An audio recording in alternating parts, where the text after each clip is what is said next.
안녕하십니까. 신천식의 이슈 토론입니다.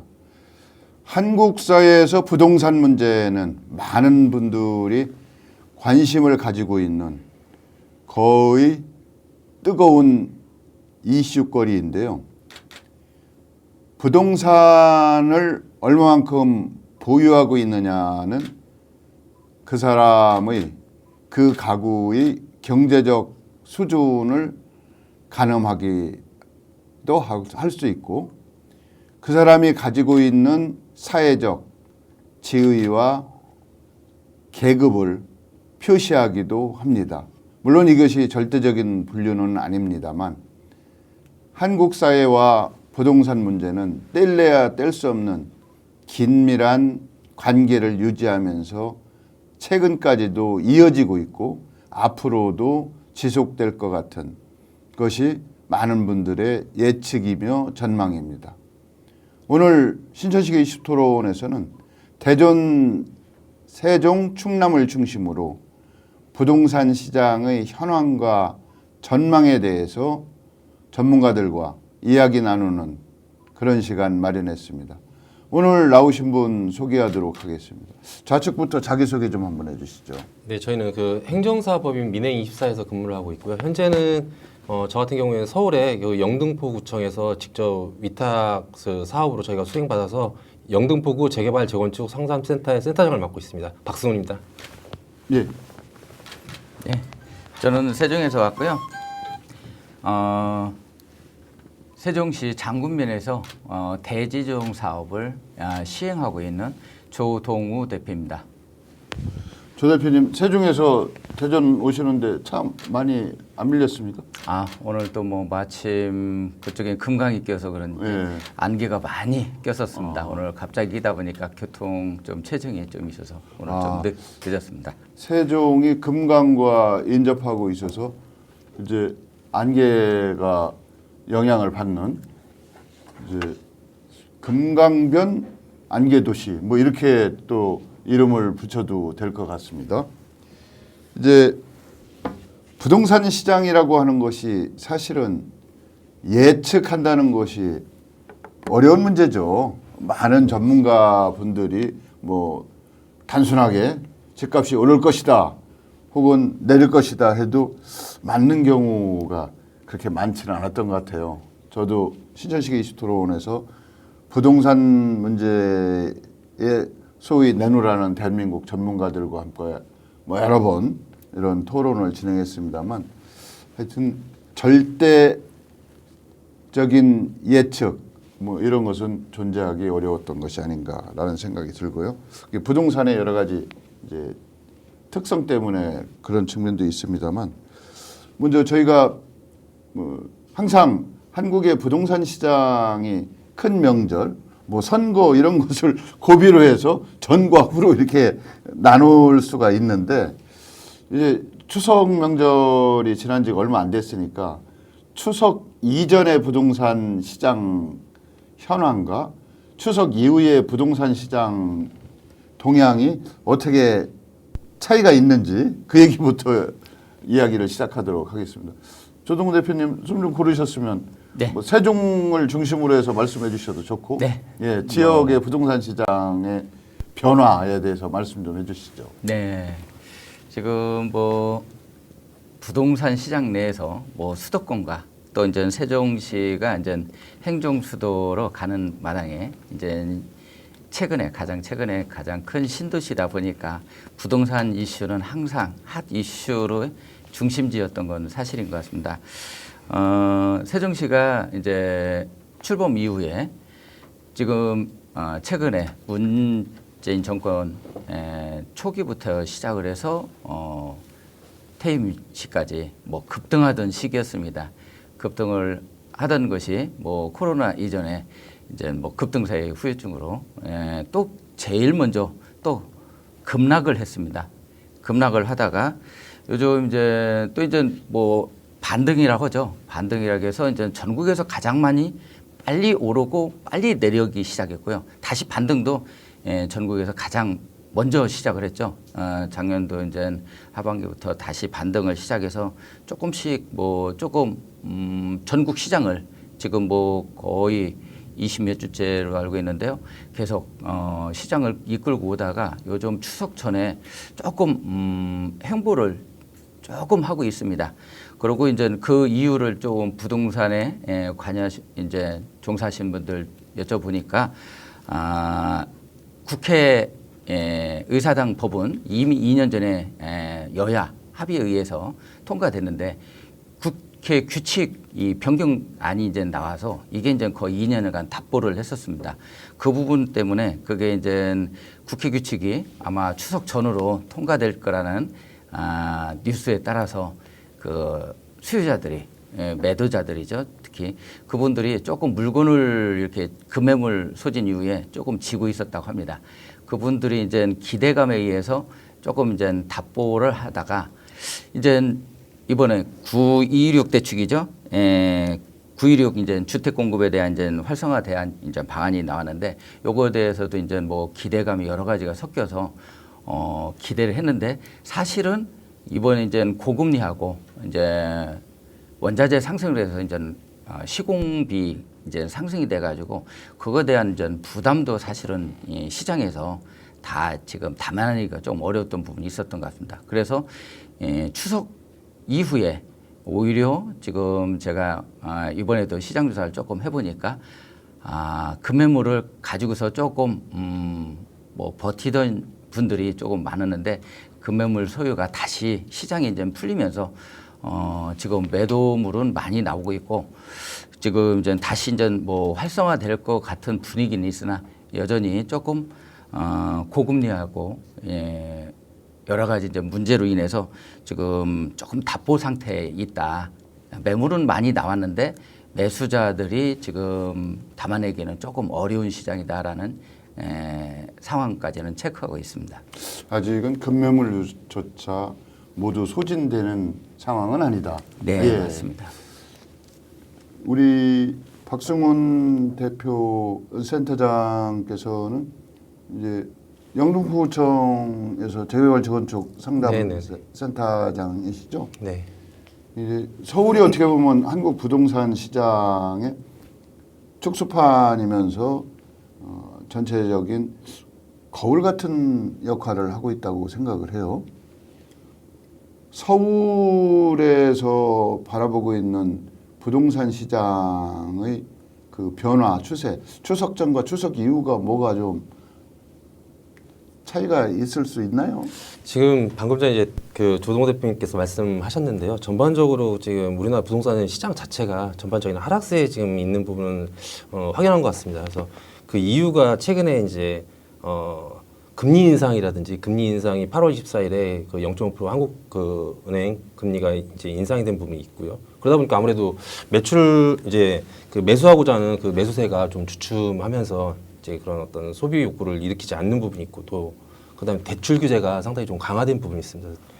그래서 주택 담보 대출 보통 이제 LTV라고 하는데요. 이것도 이제 70에서 한 60% 좀 하락된 부분도 있기 때문에 그런 어떤 부담 요소들이 충분히 있고 거기에 이제 더불어서 우리나라 같은 경우에는 이제 미국의 뭐 금리 인상이라든지 이런 여파를 좀 받을 수가 있습니다. 또 실질적으로 이제 소비 경기 같은 경우에는 중국의 내수 시장이 이제 침체가 되면서 우리나라 부동산 시장에까지도 어느 정도 영향을 충분히 주고 있다고 생각을 하고 있습니다.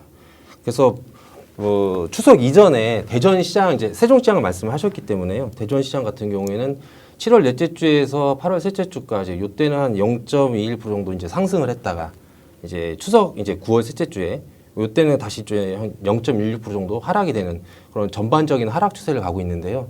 이제 향후에 이런 어떤 불안 요소가 어느 정도 해소가 된다고 한다면 전반적으로 또 부동산 시장 자체는 또 상승 가능성이 있지 않겠나 이렇게 생각을 하고 있습니다. 근데 그런 전반적인 하락장 혹은 상승장 속에서도 지역별로 양극화 현상이라고 할까요? 부동산 완판 시장도 등장을 했었고 또 미분양 사태도 한쪽에서는 엄연히 동시에 존재하고 있었거든요. 이런 원인은 어디서 찾아볼 수 있을까요? 일단은 가장 쉽게 얘기한다면 최근에 이제 송리산 분양 같은 경우에도 경쟁률이 상당히 높았는데도 완판이 됐습니다. 근데 지역으로 본다면 대전 같은 경우에는 동서에 그 그 소비 심리 격차가 상당히 크고 또한 부동산 투자하시는 분들이 실질적으로 이제 매수를 하고자 하시는 분들이 거주 위주의 그런 어떤 뭐 성향도 있고요. 근데 투자 자체가 투자라고 본다라고 하면 그 투자의 자체가 어떤 가성비라든지 또는 어떤 그 커뮤니티 시설이라든지 부동산의 환경 여러 가지 주변의 환경 요건들을 고려해서 투자의 가치가 있는 곳은 뭐 하락장에도 다시 그쪽에서는 완판에 이제 이르는 경우가 있고요. 그렇지 않고 이제 동구 지역이나 대덕구 지역 같은 경우에 아직도 미분양이 좀 있는 걸로 알고 있습니다. 그 조 대표님은 이런 부동산 업계에 종사하신 지 오래되셨죠? 네. 네. 네. 그 통상적으로 이제 전문가들이 이야기할 때 부동산 시장도 사이클이 있다 뭐 이런 얘기를 하거든요. 상승 사이클, 하락 사이클. 그게 어떤 분은 뭐 10년 주기설을 말씀하시는 분도 있고 어떤 분은 뭐 5년 뭐 이렇게 얘기하는데 어찌 됐든 단기적인 시각에서 접근할 것이 아니라 부동산 시장은 중장기적인 관점에서 정밀하게 분석하고 접근해야 된다. 뭐 이렇게 뭐 교과서적인 말씀을 하시는데 사실은 부동산 시장의 그 현황과 미래 예측을 위한 여러 가지 변수들, 뭐 금리라든지 이제 금융 문제겠죠. 또 국가의 주요 정책이라든지 이런 것들이 뭐 동시에 작용을 할 수밖에 없고 거기에다가 이 부동산을 바라보는 그 수요자와 공급자의 그 인심이라고 할까요? 어떻게 보면 정성적인 부분인데 그런 그 부동산 환경을 이루는 가장 커다란 요인 중에 하나가 부동산을 바라보는 국민적 시각의 변화라고도 볼 수 있어요. 그래서 저도 교과서적인 말씀을 드렸습니다만 대전, 세종, 충남에 어떻게 보면 그래도 전국적으로 보면 중상위권 이상의 부동산 호재가 있음에도 불구하고 특히 세종 같은 경우 특별한 경우입니다만 상가 공실 문제가 상당히 심각하기도 하지 않습니까? 이런 원인을 어디서 찾아볼 수 있을까요? 아까 이제 박사님께서 말씀하신 대로 부동산은 무슨 정책적인 변화, 여건의 변화도 중요하지만 부동산은 제일 중요한 거는 그 시장에 참여하고 있는 수요자들의 심리에 의해서 가격이 결정된다고 봅니다. 이제 아무리 좋은 이 정책적 환경을 제공해줘도 이 부동산에 참여하는 수요자들이 지금은 매수 타이밍이 아니라고 생각하면 아무리 공급을 많이 해줘도 절대로 그걸 취득하지 않으시려고 하고 또 반대의 경우는 뭐 아무리 여건이 나빠도 정부에서 문재인 정부 때 뭐 20여 차례 부동산 투기 제한 정책을 냈음에도 불구하고 정부에서 아무리 정책적으로 막아도 투기 심리가 완전하게 시장을 만연할 때는 뭐 막아도 막을 수가 없는 이거는 뭐 심리적 영향이 더 많이 받는다고 합니다. 그런데 이제 뭐 경제학자들은 시장이 이제 흐른 다음에 분석을 해보면은 그거는 뭐 3년 주기설이라든가 5년 주기설, 7년 주기설, 10년 주기설 이제 뭐 차트를 만드는 거죠. 우리 이제 바이오리듬처럼 이제 차트를 만드니까 몇 년 주기설이라고 후기적으로는 작성이 되지만 실제 시장이 진행되고 있는 상태에서는 실제로 이 시장이 오르는 시장인지 내리는 시장인지 지금이 바닥을 찍고 반등을 했는지 뭐 이런 판단하기는 상당히 어려운 것이 현실이 아닌가 싶습니다. 조금 아까 조금 이어서 조금 덧붙이면은 지금 시장, 현재 시장에서 봤을 때는 저희 세종 측면에서 조금 더 이제 세밀하게 보면은 수요가 세종도 급매물이 조금 서지는 상황에서 시장이 계셨습니다. 근데 실수요자들이 많이 상담을 오신다고 합니다. 근데 매매로 체결이 잘 안 되는 이유는 기존 가지고 있는 주택이 처분이 되는데 이게 이제 충분히 시장이 아직 이제 완성이 안 돼 있다 보니까 지역적 편차죠. 세종이든 대전이든 주변 인근에서 이주를 하시고자 하는 세종으로 입상하고자 하는 수요자가 있어도 사실 이제 기존 주택이 미처분되니까 계약 성사까지 잘 안 이루어지고 있다는 그런 실수요자 측면이 있고요. 그다음에 이제 다주택자 2가구 이상 가지고 있는 2주택자 이상의 분들은 또 현금 수요를 충분히 가지고 있음에도 불구하고 현금 매입 여력이 있음에도 불구하고 이분들은 3주택자 이상의 취득세 중과죠. 그거에 대한 부담이 크다 보니까 사실 이제 그런 부분에서 다주택자 시장에도 조금 제한적으로 시장에서 어려움이 있다고 합니다. 그 다음에 이제 무주택자 같은 경우 이런 분들은 지금 세종시 같은 경우는 이게 공공택지이다 보니까 분양가 상한제가 아직도 적용되고 있습니다. 그래서 이제 인근에 이제 대전시 같은 경우는 분양가가 많이 조금 오르고 있습니다. 시장을 반영했죠. 금리와 그다음에 이제 공사비 인상분이 많이 반영돼서 올랐는데 세종시는 이제 아무래도 분양가 상한제에 조금 허들이 있으니까 기대 심리가 신규 분양에 대한 청약 시장이죠. 그런 공급이 이제 기대 심리에 의해서 대기 수요가 상당히 많다고 합니다. 지금 이제 세종시 같은 경우는 2년째 지금 신규 분양이 없습니다. 그래서 이제 조금 이게 이제 신규 분양이 이제 오랫동안 공급이 안 되다 보면은 사실은 이제 또 다른 측면으로 보면은 공급 부족으로 인해서 또 이제 이게 이제 부득이하게 과잉으로 오르는 이제 뭐 프리미엄 시장이라고 하죠. 그렇게 이제 과잉되지 않을까 그런 우려도 하고 있습니다. 그래서 이제 뭐 그런 것들을 조금 종합적으로 바라보면서 시장을 봐야 옳지 않을까 이런 생각이 듭니다.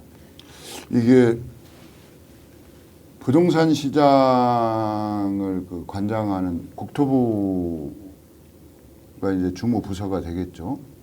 이제 국토부의 발표를 그 중심으로 저희가 이제 분석을 해본다고 하면 최근 그 인허가 건수가 평균치에도 미달한다. 그래서 앞으로 공급이 부족할 것이다라는 예상을 하더라고요. 거기에 이제 여러 가지 PF 부실 사태가 뭐 저희가 알게 모르게 많이 발생하고 있는 것 같아요.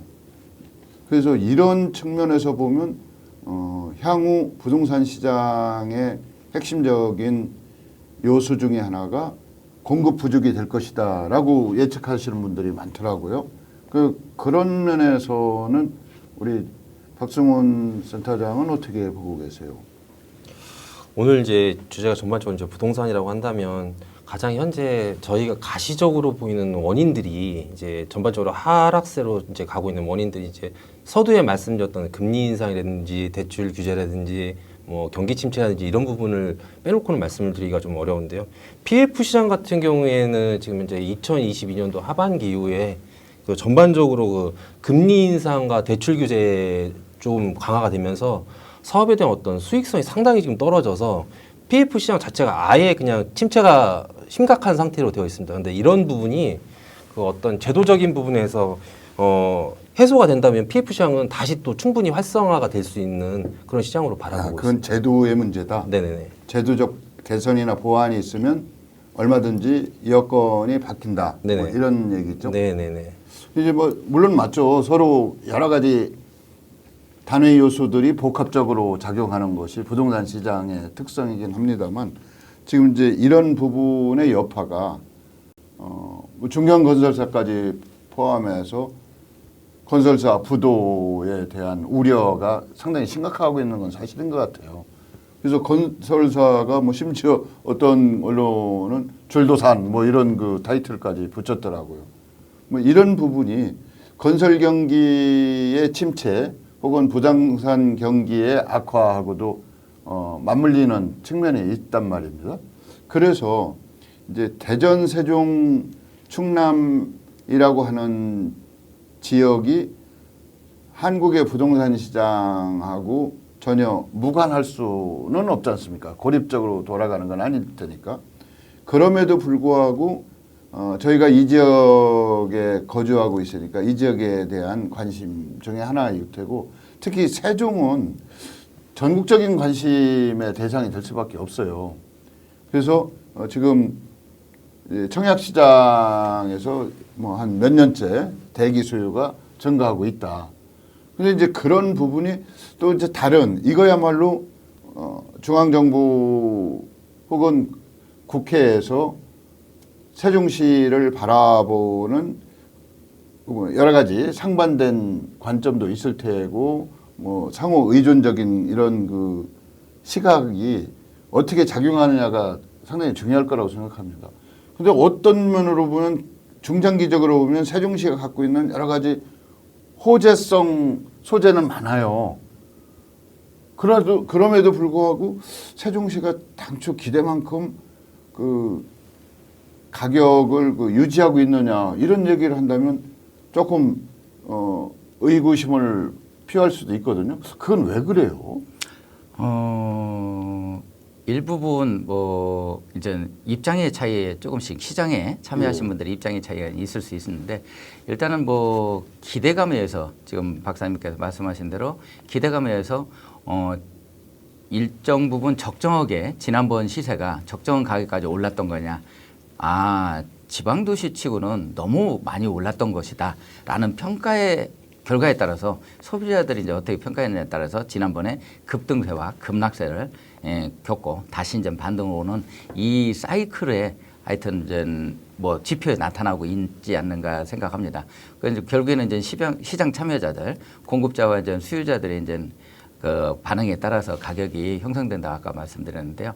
그 부동산 심리와 맞물리고 거기에 이제 정책적 이제 입안에 의해서 가격이 이제 변동이 왔고 그다음에 이제 뭐 코로나라는 3년간의 이제 뭐 흐름에 의해서 또 정책적 변화, 그다음 미국에서의 인플레이션 그거에 따르는 금리 인상, 또 이제 뭐 작년부터 시작한 우크라이나 이제 전쟁과 또 이제 최근에 또 이스라엘 중동 전쟁까지 이렇게 이제 중복적이고 우리가 예측 못하는 상황 변화에 의해서 우리가 사실은 뭐 글로벌 시장에 같이 맞물려서 금리나 원자재 수급이 영향을 받고 있기 때문에 단순히 국내에서 정책자들이 정리한다고 해서 이게 쉽게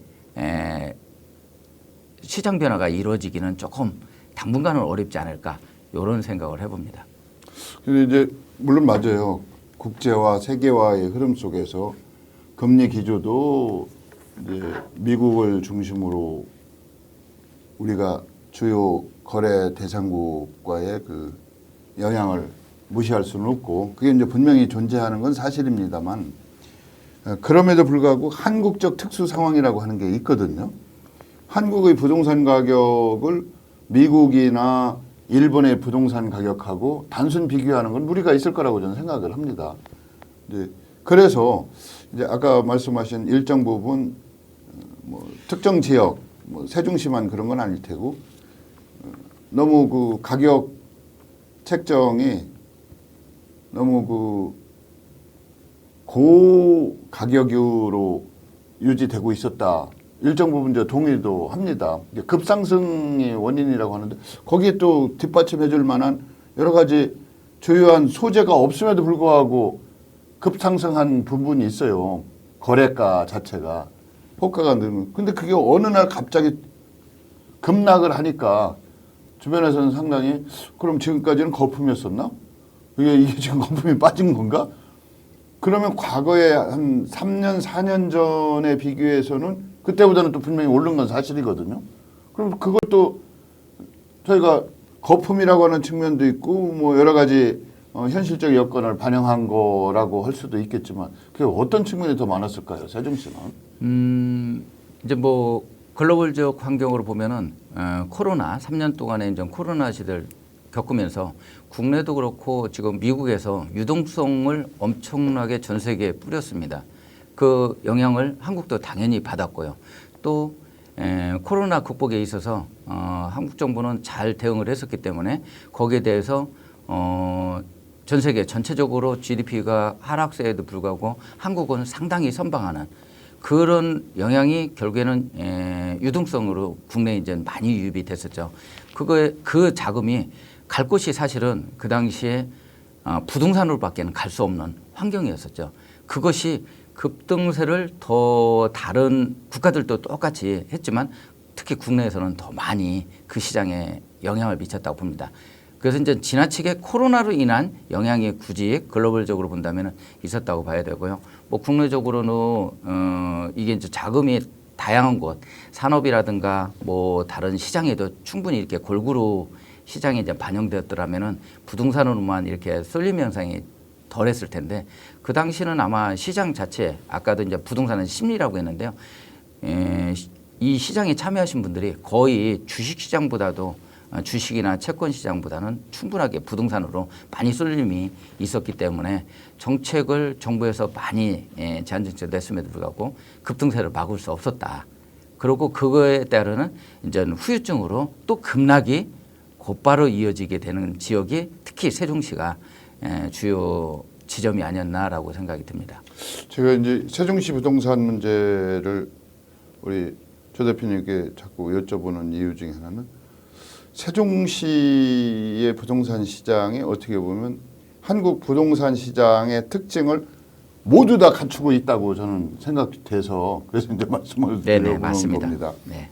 그런데 이제 제가 뭐 그쪽에 많은 지식을 갖고 있는 건 아닙니다만은 전원주택 용지 뭐 여기도 그 프랜카드가 붙어 있고 그러니까 그 평당 이제 100단위가 넘더라고요. 뭐 이런 식으로 용지더라고요. 그게 이제 예전에는 임야였을 가능성이 아주 높은데 그렇게 그 가격대 물론 이제 공사비나 뭐 조성 비용 같은 게 포함되어 있겠지만 저렇게 오른 것이 적정할지 또 그런 측면에서 세종시가 상가 공급이 많이 된 것은 그건 뭐 다들 사업성을 검토해서 건설을 하셨을 텐데 그분들이 예측을 잘못해서 그랬다고만 책임을 묻기에는 또 너무 일방적인 것 같고 상가 공실률 문제가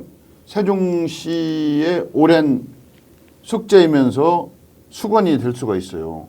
그게 당장 해결할 수 있는 방법이 제가 볼 때는 있을지 없을지 모르겠습니다만 상가 공실률 문제, 전원주택지의 그 용지가 급상승 이런 것도 같이 맞물리고 있을 것 같아요. 그게 이런 원인은 뭐고 대책은 어떻게 생각하고 계시는지 말씀 좀 해주신다면.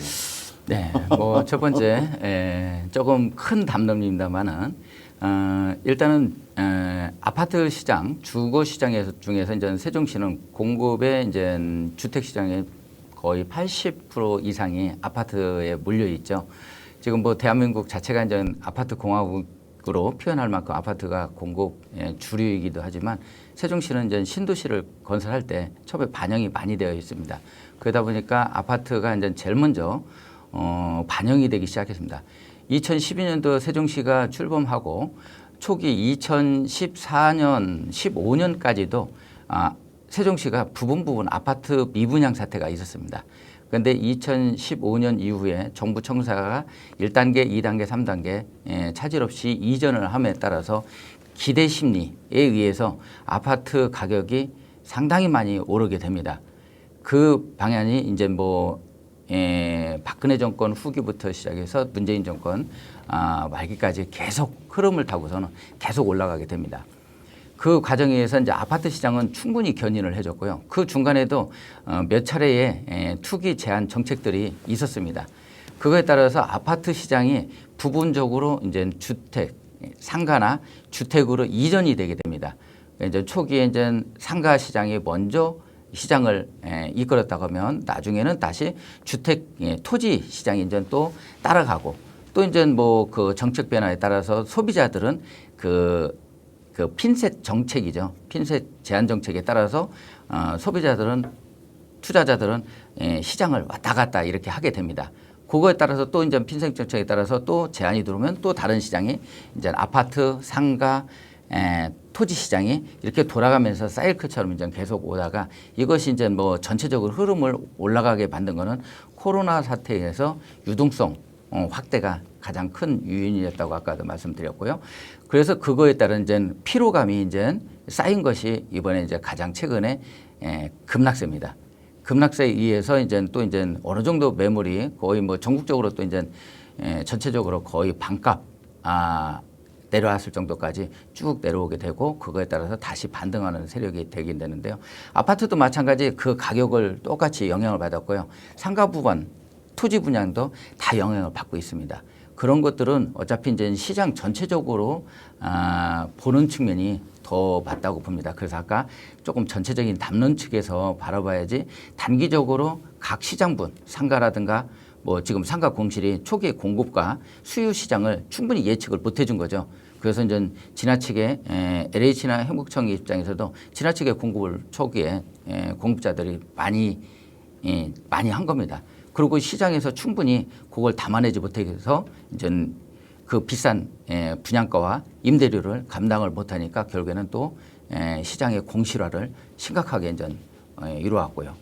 또 아파트도 마찬가지로 비슷한 시장을 지금 이루어가고 있고 토지 시장은 거기에 이제 뭐 약간 종적으로 따라가는 시장이 됩니다. 전원주택 시장이라고 해서 아파트 수요도 존재하지만 도시 인근에 전원주택 수요도 상당히 지금 현대인들이 많이 가지고 있습니다.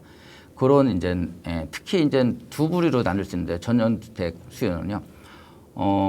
이제 아기들이 한참 크는 젊은 맘들을 뭐 쉬운 얘기로 하면은 아빠 어디가 아기들과 한번 같이 놀아주고 싶은 시절이 있습니다. 그 시절에 조금 전원주택지 특히 이제 세컨하우스 같은 거를 가지면서 가족들과 이제 즐기고 싶은 한 층에서의 수요가 상당히 기대에 의해서 많이 형성됐던 게 최근 시장이었고요. 또 한 축은 세종시에는 은퇴 공무원들의 이제 은퇴자 시장도 상당히 큽니다. 그분들이 대전 세종의 은퇴자들의 그 수요에 의해서 일정 부분 상당히 이제 뭐 급등세를 똑같이 이루어 갔던 거 맞습니다. 거기에 따라서 이제 또 공급은 많이 이루어졌는데 시장이 이제 뭐 유동성이 이제 악화되면서 시장 참여율이 줄다 보니까 갑자기 또 급락을 같이 이렇게 이루어서 온 것이 뭐 요즘의 시장 형태인 것 같습니다. 예, 참 부동산 시장은 알면 알수록 미지의 영역, 모르는 영역도 더 많아지는 것 같고 예측 불허의 분야도 더 많이 생기는 것 같습니다. 이제 암과 모르는 것이 많이 늘어날 수밖에 없는 것이 부동산 시장의 한 단면이라고 볼 수가 있을 텐데요. 이제 우리 박 전무께서는 이제 센터장이시죠. 지금 네네. 영등포에서 재개발 재건축 이게 네. 어떤 일을 하는 센터예요? 원래 지금 저희가 하고 있는 영등포 재개발 재건축 상담센터는 전국에서 최초로 예. 그 지자체에서 올해 이제 사업으로 운영을 하고 있는 센터입니다. 근데 기존의 재개발 재건축 관련해서 이제 사실 민원성의 어떤 그 민원들이 많이 이제 제기가 되고 있었는데요. 그 부분을 기존에는 이제 해당 구의 공무원들이 담당 주무부서 공무원분들이 이제 대부분 다 이제 응대를 하고 또 민원을 해소하다 보니까 아무래도 실질적으로 그 주민들이라든지 조합원들이 원하는 어떤 그 가려운 곳을 제때 긁어주지 못하는 경우가 상당히 발생을 하고요. 또 그런 부분들이 쌓이다 보니까 실질적으로 그 현장에서 근무하시는 공무원들한테는 그게 제 업무의 과중이 이제 벌어지는 이제 경우가 생긴 겁니다.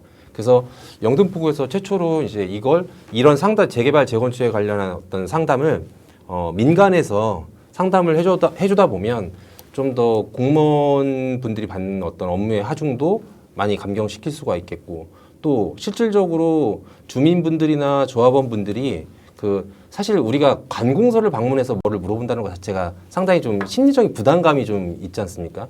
그래도 어느 정도 좀 지식이 있는 분들은 당당히 찾아가서 이제 그 문턱을 넘게 되는데 그렇지 않은 분들은 사실 내가 궁금한 부분이 어떤 부분인지도 정확하게 질문 못 하시는 경우가 많거든요. 그러다 보면 상담 자체가 잘 이루어지지 않을 텐데 저희가 이제 민간에서 상담센터를 지금 현재 운영을 하면서 지금 한 1년 이제 가까이 돼가는 것 같습니다. 그래서 진행을 하면서 그 실질적으로 처음에는 주민분들이나 조합원분들이 뭐 하는 곳이냐 지금 이제 사회자님 말씀하신 대로 그래서 와서 이제 물어보시다가 그러면 우리 영등포구도 실질적으로 대전처럼 거의 뭐 재개발 사업지입니다. 그 전 지역이. 그래서 관심들이 있으신 분들이 상담센터에 방문하셔서 우리 집은 어떻게 재개발이 되나요? 또 우리 집은 제가 이 재개발 사업에 들어가면 동의를 한다고 했을 때 우리 집은 어느 정도의 수익이 남나요? 이런 부분들부터 또는 이제 뭐 추후에도 말씀드리겠지만 이제 조합이나 추진위에서의 어떤 비리 부분도 상당히 좀 저희한테 문의를 하시는 경우가 있고요. 아직도 그중에 예를 들어서 잠깐 하나 말씀드린다면 아직도 좀 그 재개발 재건축에 대해서 좀 개념이 아직은 좀 부동산이라는 그 단어 자체가 아무래도 전문 용어들이 많이 들어가다 보니까 좀 어려워하시는 분들이 많으세요. 그래서 뭐 지금도 재개발 우리가 재개발로 아파트 줘준대요. 그러면 그러면 저희 집 아파트를 그럼 두 채를 주나요? 뭐 이런 식으로 아직도 생각하시는 분들이 많이 계십니다. 그래서 그런 부분에 있어서 지금 저희가 밀착해서 1대1로 상담을 해드리고요. 또 매월 정기적으로 그 주민들이나 조합원들이 원하신다고 한다면 그 정기적으로 그 재개발 재건축에 대한 어떤 개념이라든지 이런 부분을 가서 교육을 시켜드리는 교육 아카데미까지 프로그램을 운영하고 있습니다. 그러니까 이제 중요한 것은 그 조합이 구성된 조합을 기존 현 조합 구성원들을 대상으로 한다기보다는 재개발 재건축 수요가 있는 지역의 주민을 주 대상으로 삼고 있는 겁니까? 네, 그렇죠. 그러니까 재개발 재건축에 실질적으로 조합원분들이 문의를 하시는 경우는 이런 경우입니다. 실질적으로 조합의 임원분들이 문의는 잘 안 하세요. 근데 조합원분들이 우리 조합에서 어떤 정보 공개가 원활하게 이루어지지 않아요.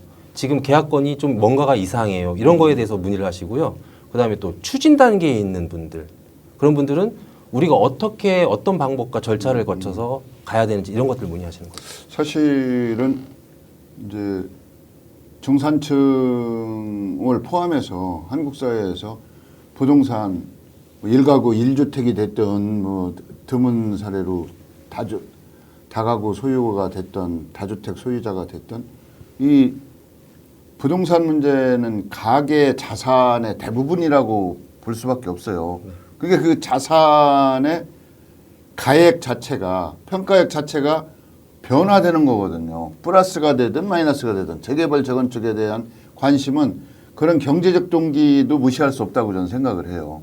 근데 이걸 속 시원하게 해결할 수 있는 상담 역할을 해줄 수 있는 창구가 부족하다. 네. 저도 이제 이런 그 문제점을 착안해서 이게 이제 기초자치단체장 몇 분들하고 이야기들 중에 이런 조직을 좀 도입을 하면 어떻겠느냐.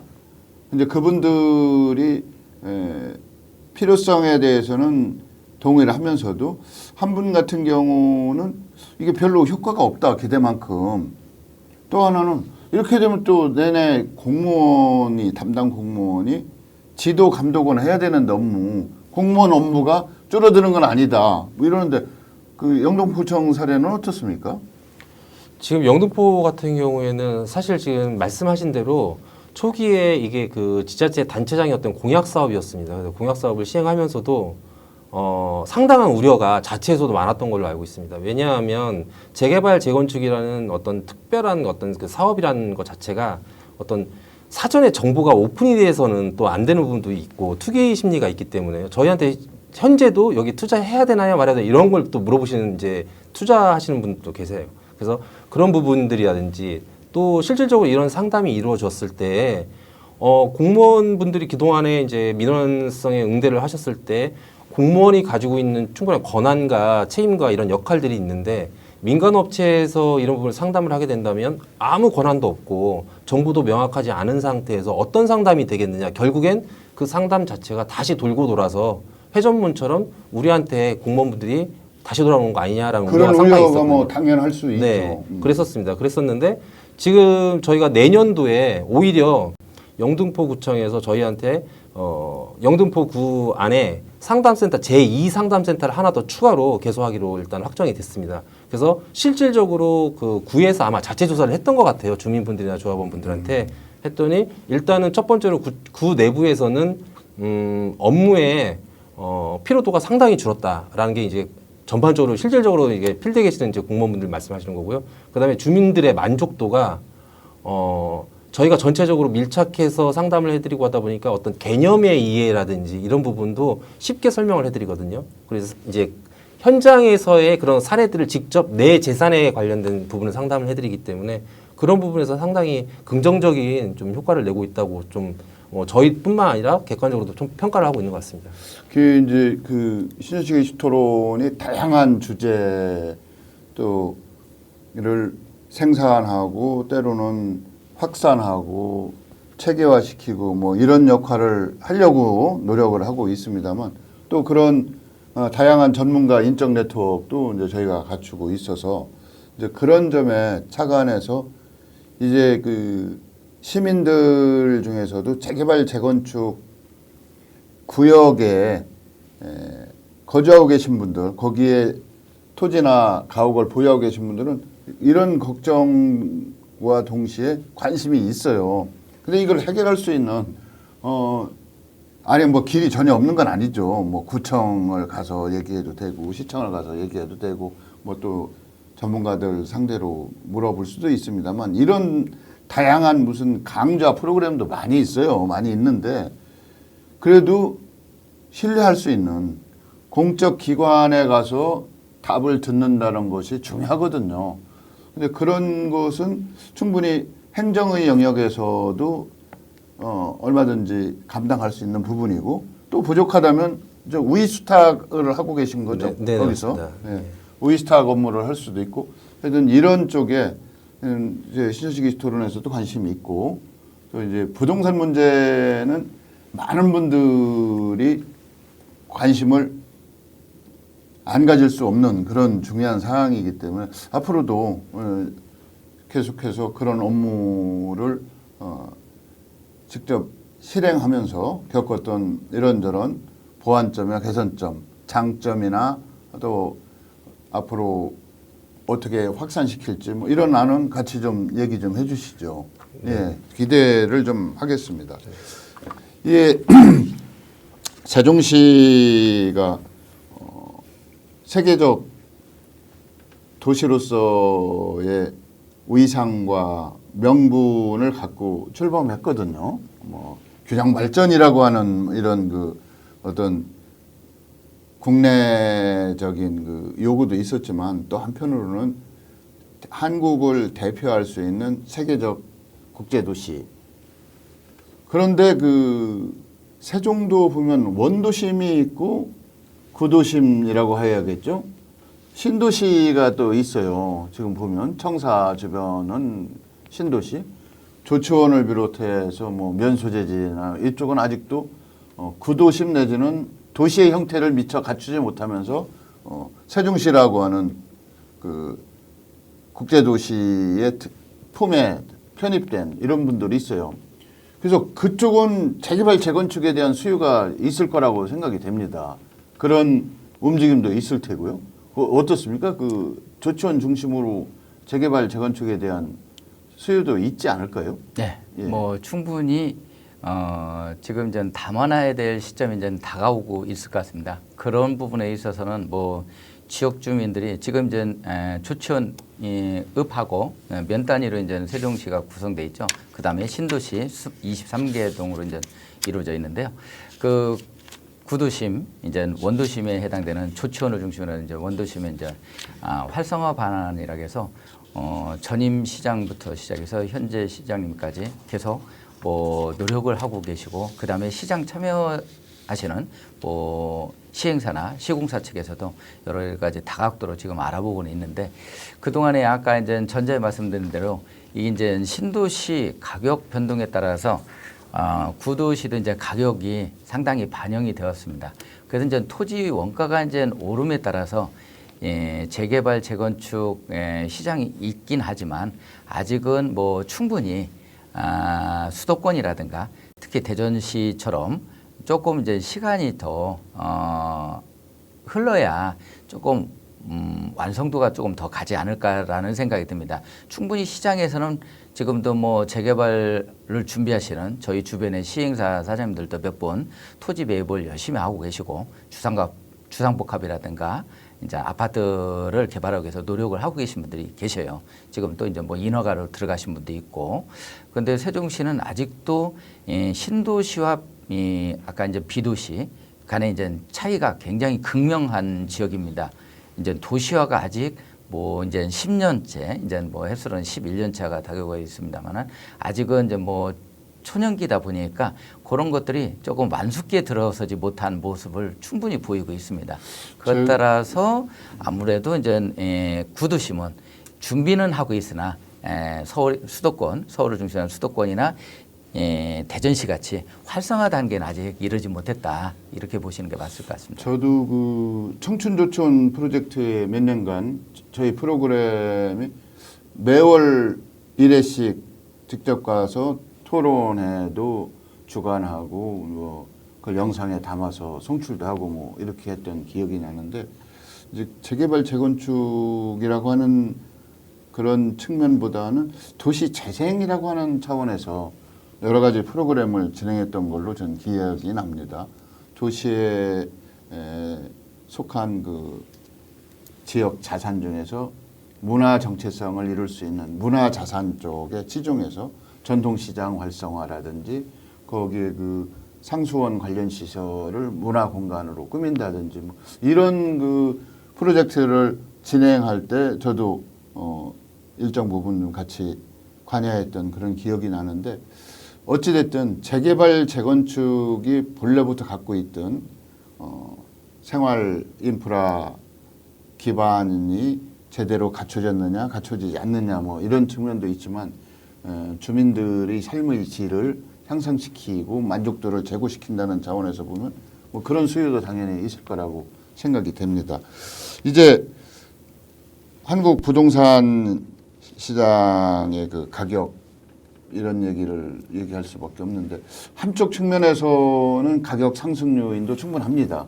더군다나 저희가 상상할 수도 없었던 우크라이나 전쟁 같은 경우도 어찌됐든 영향을 주고 있으니까 또 정부에서 돈줄을 옥죄는 그런 시도도 세계적으로 특히 한국이라는 국가 차원에서 예외적으로 시행할 수도 없을 것 같고 여러 가지가 하여튼 복합적인 요소가 있기는 있는데 두 분이 보실 때 부동산 시장 가격 전망 앞으로 살 건가 말 건가 더 한마디로 여쭤본다면 지금 집 살 때냐 팔 때냐 뭐 이 얘기 좀 한번 여쭤보고 싶습니다. 먼저 조 대표님 말씀해 주신다면.